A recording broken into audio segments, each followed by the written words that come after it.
monarchs underestimated Queen Amanurenas for her gender, her race, and her disability.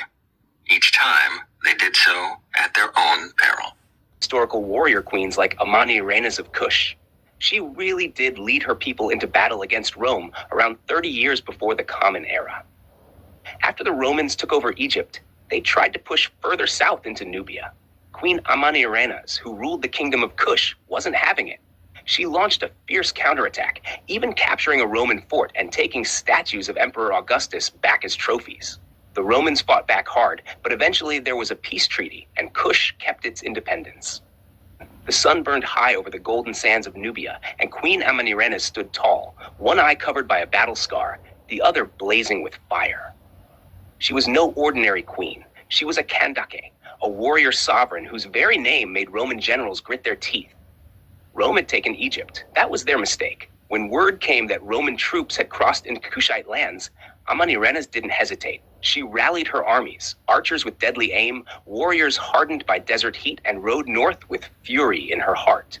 At her side, the massive war elephants shook the earth with every step. They stormed Roman forts, struck fast and brutal. One fort after another fell, and when they reached the stronghold of Syene, the queen ordered the image of Caesar Augustus torn down. His statue's bronze head was taken and brought back to Kush, not as a trophy, but as a warning. Rome struck back, of course, hard, but Amanurenas wouldn't bow. For years, the battle raged. Fields turned to battlegrounds, cities to ashes, but she fought with such unshakable courage that even the Roman Empire, mighty as it was, offered peace. And when the dust settled, Amanurenas had kept her kingdom free. No tribute, no surrender, just the quiet pride of a queen who dared defy an empire and won. The Roman counterattack was swift. Legions marched south, armored in glinting steel, their standards raised high like they owned the world. But they didn't know the land. They didn't know the queen. Amanurenas had pulled back, not in retreat, but in strategy. She knew the Nile. She knew the choke points, the hidden paths, the desert's secrets.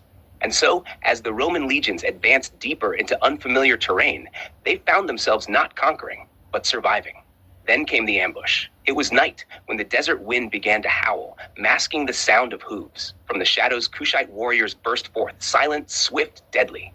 Flaming arrows lit up the black sky, falling like stars onto the Roman camp. Elephants stormed the lines, trumpeting like thunder. The chaos was total. In the heart of it all, Amanurenas rode with her sword raised, wrapped in a crimson cloak, her voice rising over the din. For our ancestors, for our freedom. Roman soldiers fell back, panicked. Commanders shouted, lines broke, and the legions scattered. It wasn't just a military loss. It was a humiliation. Word of the queen's defiance reached Rome, and even Emperor Augustus had to pause. She wasn't just a rebel. She was a ruler, and she had earned his respect. The legendary Roman Emperor, Caesar Augustus, was on the Greek island of Samos, preparing for an important expedition to Syria, when he received envoys from the kingdom of Kush, in present-day Sudan. The ambassadors presented Augustus with a bundle of golden arrows and relayed this message. The Candace sends you these arrows. Candace was the Latinized spelling of Kandake, the Kushite term for queen. They added that the emperor had two options for how to view the offering. If you want peace, they are a token of her warmth and friendship. If you want war, you will need them. A treaty followed. Rome would keep their border, and Kush would remain free. No tribute, no submission. And so Amanurenas returned home, wounded, weary, but victorious. The statue of Augustus. It was buried beneath a temple in Meroe, face down, so the people of Kush could walk over it for generations. She had faced an empire and remained unbroken. After the war, Queen Amanurenas didn't just fade into history, she became a living symbol of resilience. Though she bore the scars of battle, including the loss of an eye, those wounds became part of her myth. To her people, she wasn't just a queen. She was the Kandake who stared down Rome and lived to tell the tale. Back in Meroe, she ruled with strength and wisdom. Trade routes opened again, temples were rebuilt, and the people of Kush flourished. Her court became a center of strategy and storytelling. Elders spoke of the day she rode into battle like a storm.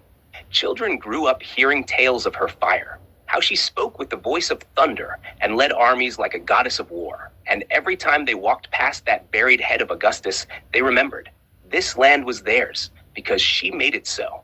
As the years passed, Amanurenas aged with grace, but never softened. She mentored the next Kandaki, making sure her legacy would live on not just in stone or scrolls, but in spirit. And when she died, she wasn't mourned with sorrow. She was celebrated in song. Her name was etched into the memory of a people who would never forget what it meant to stand tall, fight back, and remain free. The ancient kingdom of Kush, sometimes spelled Kush, was a powerful civilization located south of Egypt, mainly in what's now modern-day Sudan. Its heartland was along the Nile River, especially around cities like Napata and later Meroe. Today, that region is still called Nubia in a cultural and historical sense. The people, language, and heritage of the Nubians carry echoes of the Kushite legacy. Politically, though, it's part of Sudan. So while Kush as a kingdom no longer exists, its memory lives on in Nubian culture, archaeology, and even in some names, like the Kushite pyramids, which still stand tall in the desert near Meroe. The head of Caesar Augustus taken by the Kushites was real, and it's one of the most powerful symbols of resistance in ancient history. After Queen Amanurenas' forces captured Roman territory, they took a bronze head of Augustus from a statue, likely from a temple or garrison, and instead of putting it on display, they buried it under the steps of a temple in Meroe. That way, every person who entered walked over the emperor's head. Total power move, right? That head was rediscovered in 1917 by archaeologists. Today, it's not in Sudan anymore. It was taken to the British Museum, where it's still displayed. So while it's no longer buried in Kush, its story absolutely lives on. It's dusk in Meroe. The sky is streaked with fire orange clouds, and the scent of incense hangs heavy in the air. Drums echo softly in the distance. At the heart of the city, the great temple to Amun stands tall, carved from stone and time itself. A crowd has gathered, silent, watching. Queen Amanurenas steps forward, flanked by priests and warriors. In her hands, or perhaps in the hands of a trusted guard, rests the bronze head of Caesar Augustus. Cold, gleaming, eyes forever fixed in a proud, distant stare. She doesn't speak much. She doesn't have to. Her look says it all. This is what happens to those who think they can own us. The priests begin the ritual. They chant, calling on the gods to witness what's about to take place. Slowly, they lower the head into the earth, right beneath the temple steps. It sinks into the dirt, vanishing from sight, entombed not in glory, but in humiliation. Then the first foot steps on it, a young Kushite girl bringing an offering to the gods. Then another, and another. Day after day, year after year, generation after generation, people walk on the face of the Roman emperor as they enter their sacred space. It's more than symbolism, it's power. A reminder that even the mightiest can fall. And all of it planned by a queen who saw not just the present, but the legacy she'd leave behind. Before leaving the channel, don't forget to hit the subscribe bell and hit the like bell. It helps the channel grow. Thank you.